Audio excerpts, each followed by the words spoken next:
This is Essie Featured. This is the power of sports.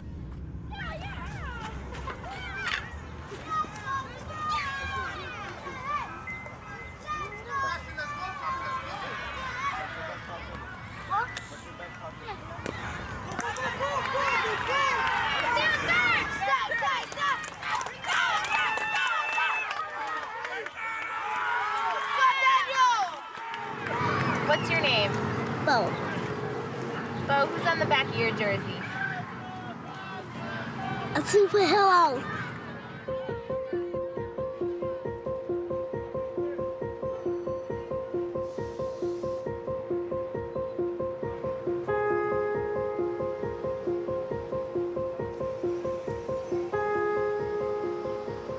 Right now we're in Washington Heights. This might not look like Midtown, but we are in the island of Manhattan. 3-4 precinct is a busy area, especially if you worked here in the 80s and 90s. If you got assigned to Washington Heights, you had no idea what you were walking into. The Washington Heights area was a very problematic area. There were numerous shootings, stabbings, family fights. There was a lot of violence. And so that dominated the police frequencies. Washington Heights was seen as a place to stay away from. When you saw the police, it was in some sort of interaction, most probably negative interactions between the police and the community. In '88, it was one of the busiest precincts in the city, with 75 murders and over 8,200 other index crimes, including robberies, assaults, and burglaries. Started here in 155th, and it went all the way up to 218th Street. Over 200,000 people, the radio wouldn't stop.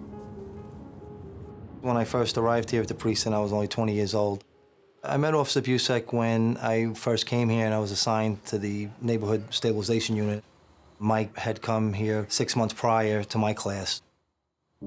He had over 40 commendations from the police department in 3.5 years, and that was really unheard of at that time. He was always out there trying to take guns off the street and really trying to keep the neighborhood safe. My brother Michael had a keen sense. Remember, he used to say, there's only 2 reasons you would ever be in Washington Heights. You were lost coming over the George Washington Bridge, or you were looking for drugs. The community of Washington Heights is strongly rooted in the Dominican Republic. For some officers not familiar with the area, there could be a language barrier. But it's important to know our community and our people. My brother loved the people in Washington Heights. He had befriended a drug user, and she wanted to buy her children an Easter dress. My brother said he would give her the money for the Easter dress, but she couldn't spend it on any drugs. Later, she showed him the dress that he had bought her child. Really, he saw something wonderful in these people. On the night of October 18, 1988, Police Officer Michael Busek and his partner, Police Officer Joseph Barbado, responded to a 911 call at West 161 Street. Police Officer Busek and Police Officer Barbado observed 3 males coming down the stairs, one of the males carrying what appears to be a gun sticking out of his jacket. They follow him to the corner, and Police Officer Busek grabs the male who's wearing the jacket. At that point, a second perp shot Police Officer Busek with a 9mm. Police Officer Busek fell there on the corner in front of the bodega, 161 Street and Broadway. Police Officer Busek was only 24 years old when he was gunned down in the line of duty. I was only 23 years old at the time. It really hits you wearing a uniform for the city of New York, how dangerous it can be. We waked my brother in Wayne, New Jersey. What I remember the most is the very last family that stood outside in the rain for over 3 hours was a Dominican family. They had come from Washington Heights to stand on line to pay their respect. And I think that's when the switch flipped for my family. Because hate is easy. Hate is easy. But, I'm sorry.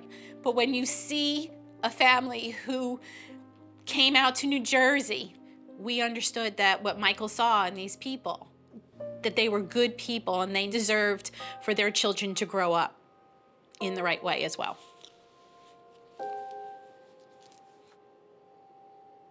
Right after my brother passed away, my father was looking for a way to support the children there. And we decided, because it was predominantly Dominican, that baseball was the best way to go. John Moynihan knew the neighborhood because he worked with Michael, so he said he would help us start the Little League, and we were going to ask the men and women of the 3-4 precinct if they would come in and volunteer their time. In March of 1989, the Busek family, along with members of the 34th Precinct and the community, got together and formed the Police Officer Michael Busek Little League. It's able to put a face to the uniform of the police officer, so the people in the neighborhood don't just see a policeman driving down the street. They see Coach Johnny, or they see Coach Mike, or they see the cop, but they know him. It's hard to know when Washington Heights began to feel different. But the 3-4 precinct and its people started communicating about their neighborhood. The first 10 years after Police Officer Busek was killed, I noticed that the relationships were really much better between my interactions with the community and other police officers that were coaches. The trust came just from the parents bringing their kids to the field and knowing that it was a police officer that took his own time to come and coach their son or their daughter every weekend. It built a lot of trust that the cops that are out there are actually good people.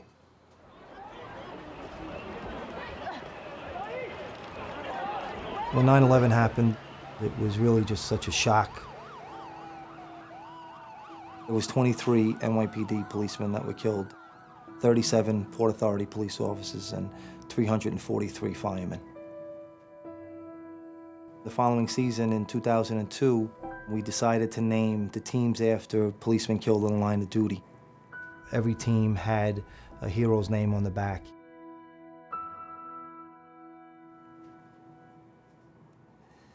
I really believe you die twice in life, and the second time is when they say your name for the last time. So as long as this league is around, those heroes' names will live forever. So it means a lot to me.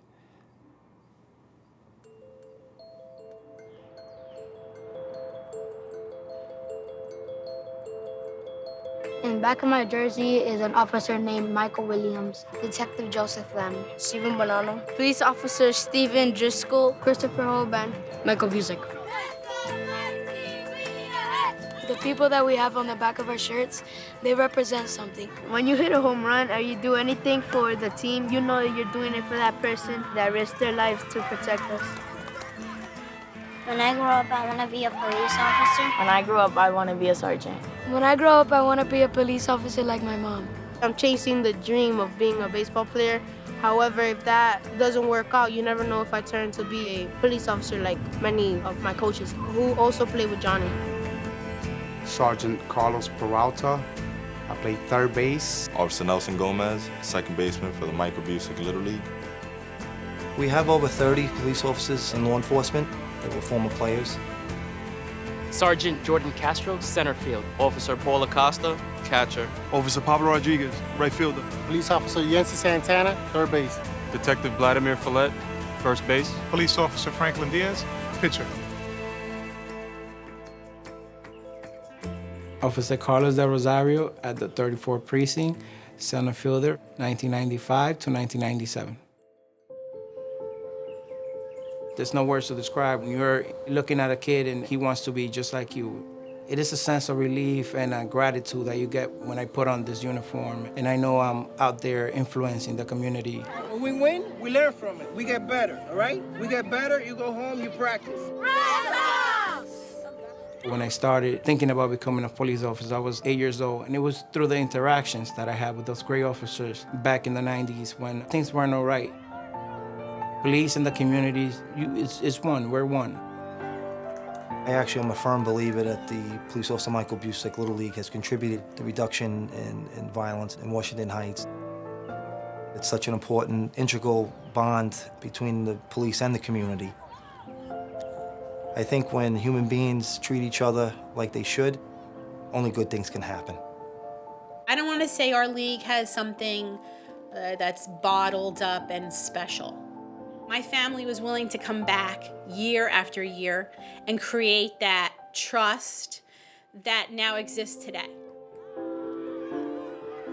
It is a doable thing. It just needs to have someone who's willing to take that chance, and it could happen in any city across our country.